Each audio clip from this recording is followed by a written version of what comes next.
Student, आज मैं उस महान शख्स की बातें बताने जा रहा हूं जिन्होंने विद्यार्थियों के लिए 4 महत्वपूर्ण बिंदुएं देकर गए हैं। वे भारत के 11वें राष्ट्रपति रहकर भारत देश के लिए अपना बहुत बड़ा योगदान दिए हैं और एक बहुत बड़ा साइंटिस्ट भी रह चुके हैं जिसका नाम है डॉक्टर एपीजे अब्दुल कलाम। हाँ, आपने सही सुना, डॉक्टर एपीजे अब्दुल कलाम। इस महान शख्स का जन्म 15 अक्टूबर 1931 को तमिलनाडु के रामेश्वरम में एक मुसलमान परिवार में हुआ था। विद्यार्थियों के लिए उनके द्वारा दिए गए 4 बिंदुओं के बारे में एक एक कर मैं जिक्र करूंगा। अगर आप एक सफल विद्यार्थी बनना चाहते हो, किसी भी फील्ड में सफल होना चाहते हो, तो मेरी इन बातों को आपको ध्यान से सुनने की जरूरत है। उसमें से पहला बिंदु है I will have great aim. मेरा एक बड़े लक्ष्य होगा। मतलब आपका पढ़ाई या किसी भी फील्ड में मेहनत किसी बड़े लक्ष्य को लेकर होना है, तभी आप आगे कदम बढ़ाओ। और हाँ, एक छोटा लक्ष्य नहीं, एक बहुत बड़ा लक्ष्य बनाओ, क्योंकि बिना लक्ष्य के आप ज्यादा देर तक टिक नहीं सकते हो। किसी ने सच कहा है, बिना लक्ष्य का जीवन बिना पत्र लिखे पत्र के समान है जो कभी भी अपनी मंजिल पर पहुंच नहीं सकता। इसलिए एक बड़ा लक्ष्य होना बहुत जरूरी है। लोग तुम्हारा प्रयास भटकाने के लिए बहुत प्रयास करेंगे, बस तुम्हें अपने लक्ष्य को अपनी निगाहों में रखकर अपना ध्यान भटकने नहीं देना है। इसलिए बार बार अपने आप को याद दिलाओ, I will have great aim. उसके बाद आता है दूसरा बिंदु, I will continuously acquire knowledge. मैं लगातार ज्ञान हासिल करता रहूंगा। मतलब आपको अपने लक्ष्य के प्रति बिना रुके लगातार ज्ञान हासिल करते रहना है, क्योंकि नॉलेज में बहुत पावर है। इतना पावर है कि इस नॉलेज का यूज कर अगर चाह लिया जाए तो क्षण भर में दुनिया को अच्छा भी किया जा सकता है, और अगर चाह लिया जाए तो दुनिया को क्षण भर में नष्ट भी किया जा सकता है। नॉलेज में इतना पावर है। ये ज्ञान सीखने का कोई उम्र सीमा नहीं होती है, इसे पूरी उम्र भर सीखी जा सकती है और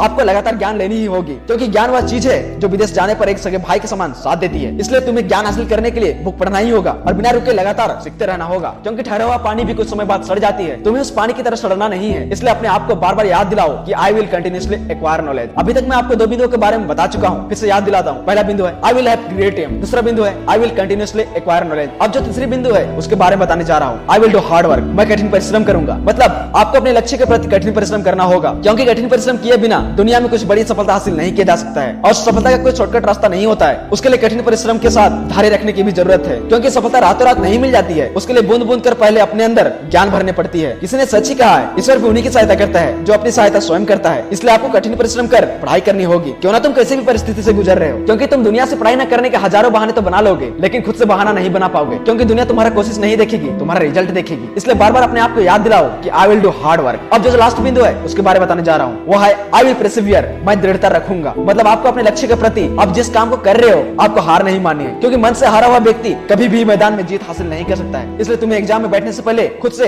अपने आप से कहना होगा कि मैं एग्जाम निकाल लूंगा। अगर तुम ऐसे सोचकर पढ़ाई करोगे तो तुम्हें पढ़ाई में भी मन लगेगा और तुम आसानी से एग्जाम निकाल लोगे। इसलिए अपने लक्ष्य को बढ़ते समय खुद को बार बार याद दिलाओ कि आई विल परसिवियर, और आप सफल हो जाओगे। फिर से उन 4 बिंदुओं को मैं और बार 1 बाय 1 करके रिपीट कर याद दिलाता हूँ, जिसमें पहला बिंदु है I will have great aim. मेरा एक बड़ा लक्ष्य होगा। दूसरा बिंदु है I will continuously acquire knowledge. मैं लगातार ज्ञान हासिल करता रहूंगा। तीसरा बिंदु है I will do hard work. मैं कठिन परिश्रम करूंगा। और जो लास्ट बिंदु है वो है आई विल परसिवियर। मैं दृढ़ता रखूंगा और आप सफल हो जाओगे।